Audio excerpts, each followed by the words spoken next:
घर जमाई। विकी को हमेशा किस्मत ने उसकी मेहनत से ज्यादा दिया। पैदा हुआ एक बड़े घर में, मुंह में चांदी की चम्मच लेकर, और शादी भी की एक उससे भी बड़े घर में, सोने की चम्मच मुंह में लेकर। उसे मेहनत करने का शौक नहीं था। एक शौक था, वो भी घटिया शायरी करने का। उसकी हर बात शायराना ही होती थी। जैसे कि एक दिन, दूर से देखा तो चांद पे दाग था, दूर से देखा तो चांद पे दाग था, पास से देखा साबुन का छाग था। ठोको ताली। अरे ऐसी शायरी करोगे तो ताली तो पता नहीं कोई तुमको ही ठोक देगा। शायरी वो बिल्ली है जो किसी का भी रास्ता रोक दे, और क्या मैं किल हूं जो कोई मुझे ठोक दे। मुझे तो आपसे बात ही नहीं करनी। मैं निकला था गाड़ी लेके, लेकिन दौड़ के जा रहा हूं। मेरी शायरी कोई नहीं सुनता, मैं घर छोड़ के जा रहा हूं। धीरे बोलिए जी, मम्मी पापा को पता चल जाएगा तो तुमको सच में तुम्हारे मायके भेज देंगे। सस्ते साबुन से मेरी कॉलर चमकी नहीं, सच में चला जाऊंगा, मेरी बात कोई धमकी नहीं। अगर शायरी ही सुनानी है तो सुनाओ, लेकिन कोई काम धंधा भी तो करो। मेरे पिताजी के पास बहुत पैसा है तो घर जमाई बन के खा रहे हो, और कल जा रहे हो ना अपने मायके, तो आज ही चले जाओ मेरी बला से। हमें तो अपनों ने लूटा, गैरों में कहाँ दम था हमें। अरे चुप हो जाओ, तुमको मिर्जा गालिब की कसम। अरे जाना है तो जाओ, लेकिन पहले मेरे मम्मी पापा से मिलकर जाओ, वरना वो क्या सोचेंगे। लेकिन विकी अकेले ही अपनी कार लेकर अपने मायके यानी कि अपने खुद के घर पहुंच जाता है। अरे बेटा, तू अचानक, बहू कैसी है? अरे माँ, बहू तो बिल्कुल बदल गई है, मुर्गी हाथ से निकल गई है। अरे क्या हुआ बेटा? उसकी आती नहीं है, मेरी जाती नहीं है। मैं करता हूँ शायरी, उसे भाती नहीं है। मेरे पास उसका फोन आया था बेटा, सही कह रही है वो। तुमको काम करना चाहिए, तभी तो इज्जत मिलेगी। घर जमाई बनके सास ससुर के पैसों पर कब तक ऐश उड़ाते रहोगे? मेरी जिंदगी में हर तरफ से उंगली हो रही है, फोन पर मेरी चुगली हो रही है।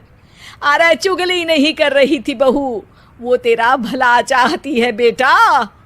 सूखे हुए कपड़े को भी गीला कह रहे हैं लोग, चुगली करने को मेरा भला कह रहे हैं लोग। ठोको ताली। ये सुन के माँ अपने हाथ से अपना सर पीट लेती है। अरे माँ, ताली की जगह माथा क्यों ठोक रही हो? बेटा तू ना आराम कर, तेरे पिताजी भी आने वाले हैं, खाना लगा देती हूँ। विकी अपने घर भी दिन भर टीवी देखता है, तरह तरह का खाना खाता है, दोपहर तक सोता है, चाय पीता है, वीडियो गेम खेलता है, बस काम करने नहीं जाता। घर में नौकर चाकर है तो बिस्तर से हिलने तक की जरूरत नहीं पड़ती। कई बार तो विकी अपने नौकरों को बिठाकर शायरी सुनाता रहता। कब जाओगे बेटा? अरे कैसी बात कर रहे हैं डैडी, क्या आप मेरे फादर नहीं? आप मुझे भगाना चाहते हैं क्या? ये मेरा घर नहीं। अरे नहीं बेटा, तुम्हारा ही घर है। हम तो चाहते थे कि तुम यहीं रहो और मेरा काम आगे बढ़ाओ, लेकिन तुम ही चले गए घर जमाई बनने। अरे मेहनत तो गधे भी करते हैं, मैं अच्छी किस्मत लेके पैदा हुआ हूँ, मैं घर जमाई हूँ, ससुराल का फूल गेंदा हुआ हूँ। ठोको ताली। पिताजी और माँ सच में ताली बजा देते हैं। ऐसा पहली बार होता है जब विकी की शायरी पर किसी ने ताली बजाई हो। अरे आप लोग सच में ताली बजा रहे हैं? हाँ हाँ बेटा, तुम्हारे ससुर का फोन आया था, बोला जब तक घर जमाई जी कोई काम ना करने लगे हमारे यहाँ मत भेजना। अब तू तो काम करने से रहा और तुझे रहना भी है हमारे घर में ही, करेगा भी शायरी ही। और बार बार ठोको ताली बोलेगा तो आदत डाल ही लेते हैं ताली ठोकने की। विकी उसी वक्त खड़ा होता है और बहुत गुस्से में सीधे ससुराल के लिए निकल जाता है। फिर से आ गए? लेकिन सुमन को देखते ही विकी पिघल जाता है। अब सुमन, आई एम सॉरी, आज से ना मैं सिर्फ शायरी ही नहीं बल्कि काम भी करूँगा। तुम अपने ऑफिस में बात कर लेना, कोई भी मेहनत का काम कर लूँगा। मैं घर जमाई बन के रहूँगा लेकिन काम करूँगा और इज्जत से रहूँगा। मतलब सिर्फ तुम नहीं आए हो, तुम्हारे साथ तुम्हें अकल भी आ गई है। मैं अपने कारखाने का मैनेजर बनाता हूँ तुमको, कल से मेरे साथ चलना वहाँ। थैंक यू ससुर जी। थैंक यू से काम नहीं चलेगा, एक शायरी सुनानी पड़ेगी। है ज़रूर।